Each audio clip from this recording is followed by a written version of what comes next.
En el archivo del Parque Estatal Humboldt-Redwood hay una fotografía tomada en 1915. 3 hombres están de pie dentro de un tocón hueco, no al lado, sino dentro. El tocón es más ancho que un garaje para 2 coches. Los hombres parecen pequeños, como la gente parece pequeña dentro de una catedral. El árbol que produjo ese tocón ya no existe. Fue talado en 1912, convertido en postes de cerca y traviesas de ferrocarril y distribuido por todo el oeste americano. Nadie celebró una ceremonia. Nadie registró la frecuencia del sonido que produjo al caer. El tocón sigue ahí. Se puede visitar. Los turistas lo fotografían cada verano y lo llaman extraordinario, que es la palabra que se usa para referirse a algo que no se puede explicar, pero que tampoco se atreven a lamentar. Esa fotografía es donde comienza esta historia. No por lo que muestra, sino por lo que exige que aceptemos. Un organismo vivo, más antiguo que la conquista normanda de Inglaterra, más alto que un edificio de 20 pisos, fue extraído del mundo físico en una sola tarde y convertido en materia. No destruido. Transformado.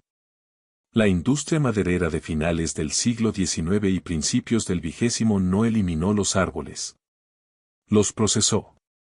Los sometió a un sistema tan eficiente, tan total, que en 60 años. Los bosques primarios que habían cubierto aproximadamente 1/3 de la costa del Pacífico de Norteamérica se redujeron a menos del 4% de su extensión original. La transformación se produjo tan rápidamente que la mayoría de las personas que viven hoy no tienen memoria biológica de lo que se perdió. Nunca has estado bajo un árbol que estuviera vivo cuando cayó Roma. Nunca has escuchado el entorno acústico que produce una copa de 60 metros de altura. Nunca has experimentado el comportamiento de la niebla, la química del suelo, las redes miceliales que existían bajo un bosque que nunca había sido talado. Esas cosas no se describen en la experiencia sensorial de ninguna persona viva. Solo existen en fotografías, en muestras de suelo, en los diarios de los hombres que los talaron, hombres que, en muchos casos, comprendían perfectamente lo que hacían y, aún así, lo hicieron. Quiero ser preciso sobre la escala de lo que estamos discutiendo, porque los números tienden a volverse abstractos antes de volverse significativos. La secuoya costera, secuoya perenne, alcanzaban habitualmente alturas de entre 350 y 380 pies. El ejemplar más alto registrado medía 379 pies en el momento del estudio. A modo de comparación, la Estatua de la Libertad, desde la base hasta la antorcha, mide 305 pies. Los árboles eran más altos que la Estatua de la Libertad. No eran casos aislados. Eran la especie dominante en 2 millones de acres de la costa de California. Las secuoyas gigantes de Sierra Nevada alcanzan alturas menores, pero un volumen de madera muchísimo mayor. El árbol General Sherman, que sobrevive hoy solo porque se consideró demasiado difícil extraerlo de forma rentable, contiene suficiente madera para construir 40 casas. Tiene 2700 años. Ya tenía 800 años cuando los primeros barcos vikingos llegaron a Norteamérica. Estas no son exageraciones poéticas. Son cifras basadas en mediciones tomadas antes de que comenzara la tala. La tala comenzó en serio en 1850. La fiebre del oro de California había generado una demanda de madera que los bosques del este no podían satisfacer al ritmo necesario. Los bosques de secuoyas de la costa y la sierra se encontraban justo al lado de los puertos, las minas y las ciudades en auge. En términos económicos de la época, gozaban de una ubicación estratégica. El primer aserradero comercial del condado de Humboldt abrió sus puertas en 1850. Para 1890, había más de 100 aserraderos en funcionamiento solo a lo largo de la costa norte de California. La tecnología evolucionó para adaptarse a la magnitud del recurso. Las hachas estándar y las sierras de 2 personas fueron reemplazadas por maquinaria a vapor, con plataformas elevadoras que permitían a los leñadores trabajar por encima de la base del tronco. Y con rampas y vías férreas que podían transportar la madera ladera abajo por pendientes intransitables para caballos y bueyes. La industria construyó pueblos enteros alrededor de arboledas individuales. El pueblo existía para la arboleda. Cuando la arboleda desaparecía, el pueblo era abandonado. En las regiones taladas del noroeste del Pacífico, aún se pueden encontrar los cimientos de hormigón de pueblos madereros que funcionaron durante 15 años y luego fueron desalojados por completo. El bosque alimentaba al pueblo. El pueblo devoraba el bosque. Cuando el bosque desaparecía, no quedaba nada para nadie, ni siquiera arrepentimiento, porque el arrepentimiento requiere quietud, y la industria siempre estaba ya en marcha hacia la siguiente arboleda. Esto es lo que las historias económicas suelen omitir. Los hombres que realizaban la tala no eran indiferentes a lo que cortaban. Los diarios de los leñadores y trabajadores de los aserraderos describían los árboles en términos que no parecen simples descripciones de materia prima. Describían el olor del duramen recién cortado, un aroma que muchos relatos comparan con nada igual en la tierra. Describían cómo temblaba el suelo cuando caía un árbol grande, temblores que se sentían a medio kilómetro de distancia. Describían el fenómeno visual que ocurre en la copa de los árboles viejos, lo que un leñador en 1889 llamó el efecto de la catedral verde. La luz que atraviesa una copa tan alta y densa que se comporta más como un vitral que como el cielo abierto. Estos hombres comprendieron que estaban inmersos en algo extraordinario. Aún así, cortaron los árboles, porque el sistema económico en el que operaban no les dejaba otra alternativa. Cortaban o morían de hambre.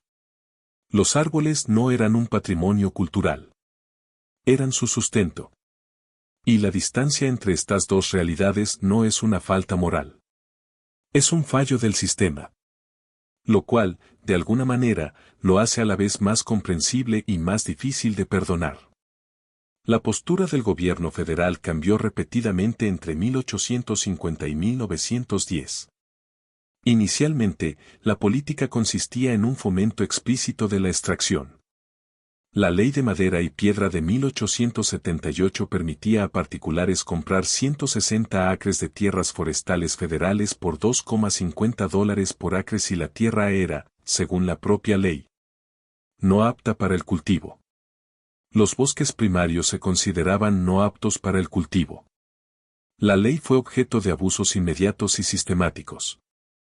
Las empresas madereras contrataron agentes para reclutar hombres en las calles de San Francisco y Portland, pagarles el pasaje y las tasas de inscripción y hacer que reclamaran 160 acres cada uno, que transferían inmediatamente a la empresa. La Oficina General de Tierras investigó estos planes y los documentó exhaustivamente. La documentación existe. Los enjuiciamientos fueron escasos. La presión económica para continuar la extracción era simplemente mayor que la capacidad institucional para detenerla. En 1891, el Congreso aprobó la Ley de Reservas Forestales, que otorgaba al presidente la autoridad para retirar terrenos forestales de la venta pública. Benjamin Harrison retiró inmediatamente 13 millones de acres. Grover Cleveland añadió 25 millones más. La industria maderera respondió ejerciendo presión en el Congreso, lo que paralizó el sistema de reservas durante una década. Los bosques estaban protegidos en teoría, mientras que la tala continuaba en la práctica. En 1905, Theodore Roosevelt y Gifford Pinchot reorganizaron las reservas, creando el Sistema Nacional de Bosques. Sin embargo, para entonces, la madera de árboles maduros más accesibles y de mayor valor comercial en Estados Unidos ya había sido talada. Las reservas protegían lo que la industria aún no consideraba rentable extraer. En los documentos de Pinchot, conservados en la Biblioteca del Congreso, hay un detalle que no he visto citado en ningún relato divulgativo de este periodo. En una carta fechada en marzo de 1907, Pinchot escribió a Roosevelt describiendo una visita a terrenos recientemente talados en el condado de Humboldt. Describió los tocones, no los árboles en pie, que ya habían desaparecido en gran parte de las zonas que inspeccionó. Los tocones, escribió, tenían una altura y circunferencia tales que el paisaje se asemejaba, en sus propias palabras, a un campo de monumentos truncados. Observaba lo que quedaba tras la tala y lo describía con un lenguaje propio de ruinas. No era dado a la profusión poética. Era un silvicultor y un burócrata. La frase se le escapó porque no existía un vocabulario técnico para describir lo que veía. Los tocones siguen ahí. No los tocones específicos de Pinchot, la mayoría se han descompuesto durante el siglo transcurrido, sino tocones de la misma época, en zonas donde las condiciones del suelo ralentizaron la descomposición. En las regiones deforestadas de la costa de Oregón y el norte de California, se pueden encontrar tocones de árboles de primer crecimiento de 4,5 y 6 metros de diámetro en medio de lo que ahora parece ser un bosque maduro de segundo crecimiento. Los árboles de segundo crecimiento, de 80 y 90 años, parecen enormes hasta que uno se fija en los tocones que crecen a su lado. Los tocones hacen que los árboles vivos parezcan retoños. No son montañas. Pero el instinto de Pinchot no se equivocaba. Algo tan grande, que persiste en el paisaje después de que el ser vivo al que sustentaba haya desaparecido, funciona como un monumento, independientemente de la intención de cada uno. Quiero abordar directamente la afirmación implícita en el título de este video, ya que su planteamiento requiere un análisis más profundo que una simple repetición. La aseveración de que las montañas son tocones de árboles talados antes de que naciéramos no es una afirmación científica. Se trata de una teoría geológica especulativa que circula en ciertos rincones de Internet con distintos grados de seriedad. No la incluí porque crea que es literalmente cierta, sino porque la imagen que produce resulta útil para comprender algo que sí lo es. Los organismos más grandes que jamás hayan habitado este planeta, fuera del océano, fueron eliminados del mundo físico en el transcurso de una vida humana. Y el paisaje que crearon, el suelo, la hidrología, los patrones de niebla, las redes miceliales, persiste como una especie de arquitectura fantasma bajo el bosque secundario que los reemplazó. Los restos que quedan no son montañas. Pero son monumentos en el sentido preciso que originalmente tenía esa palabra, del latín, advertir para recordar. Existen para recordar. La pregunta es si alguien les presta atención, o si hemos aprendido a ignorar los monumentos del mismo modo que aprendimos a ignorar los árboles. ¿Cuál era la lógica económica que lo hacía posible? No la narrativa de la codicia, que es demasiado simplista. Ni la narrativa del progreso, que es demasiado cómoda. La lógica real, un árbol de secuoya virgen, de 300 años, representa en el marco económico de la década de 1880 un valor nulo hasta que se tala. En pie, no produce nada que el mercado reconozca. Da sombra a la vegetación competidora, lo que reduce la capacidad de pastoreo. Ocupa tierras que podrían cultivarse. Desde la perspectiva de una economía agrícola que intentaba colonizar un continente en una sola generación, el bosque primario no era una ventaja. Era un obstáculo. El sistema económico no podía valorar lo que esos árboles aportaban mientras permanecían en pie. La retención de agua, la captura de carbono, la estabilización del suelo, la captación de niebla, el apoyo a la biodiversidad, estos servicios no tenían precio de mercado. Eran externalidades, en el sentido técnico, costos y beneficios que quedaban fuera de la transacción entre comprador y vendedor de madera. Los árboles no se talaron porque alguien decidiera destruirlos, sino porque el sistema económico de la época era estructuralmente incapaz de reconocer su valor. Esa incapacidad ya tiene nombre. Los economistas la denominan el problema de las externalidades no cuantificadas. Ahora contamos con el vocabulario necesario para describir lo que se perdió. No lo teníamos cuando se produjo la tala. En 1890, los trabajadores de las fábricas del condado de Humboldt no operaban con valores deficientes, sino con sistemas de información deficientes. El mercado en el que participaban no podía indicarles que estaban destruyendo, porque carecía de un mecanismo para cuantificarlo. Esto no es una excusa. Es un diagnóstico. Y los diagnósticos importan, porque el mismo problema estructural persiste. Los bosques templados de la Columbia Británica siguen siendo talados. Los bosques boreales de Canadá y Rusia también. El mismo problema de externalidades que acabó con las secuoyas costeras en 60 años está presente en esos sistemas ahora mismo. Y el vocabulario que tenemos para describirlo aún no se ha traducido en estructuras económicas capaces de detenerlo. Podemos identificar la enfermedad. Aún no hemos encontrado la cura. El diapasón de Beethoven se exhibe en una vitrina en la Biblioteca Británica. Los tocones de las secuoyas milenarias yacen en el suelo de la costa de California, alimentando lentamente a los árboles jóvenes que han crecido a su alrededor. Ambos son reliquias de algo que el mundo moderno ha superado sin tener plenamente en cuenta lo que dejó atrás. La diferencia radica en lo siguiente: se puede replicar una frecuencia. Se puede afinar un piano a 455,4 hercios y obtener una frecuencia aproximada a la que escuchó Beethoven. No se pueden replicar 300 años de crecimiento forestal ininterrumpido. No se puede reconstruir la red micelial que conectaba un bosque primario intacto a lo largo de 2 millones de acres. No se puede recuperar el comportamiento de la niebla de un dosel que ya no existe. El entorno acústico de una catedral gótica se puede medir y documentar incluso después de que las campanas hayan dejado de sonar. El entorno ecológico de un bosque primario no se puede recuperar una vez talado. No en ningún plazo que sea significativo para la civilización humana. Los tocones siguen ahí. Los árboles que brotan de ellos se acercan a los 100 años en algunos grupos, y ya son lo suficientemente grandes como para que los turistas se detengan a fotografiarlos. Dentro de 200 años serán impresionantes. Dentro de 1000 años serán extraordinarios. No serán lo que eran antes.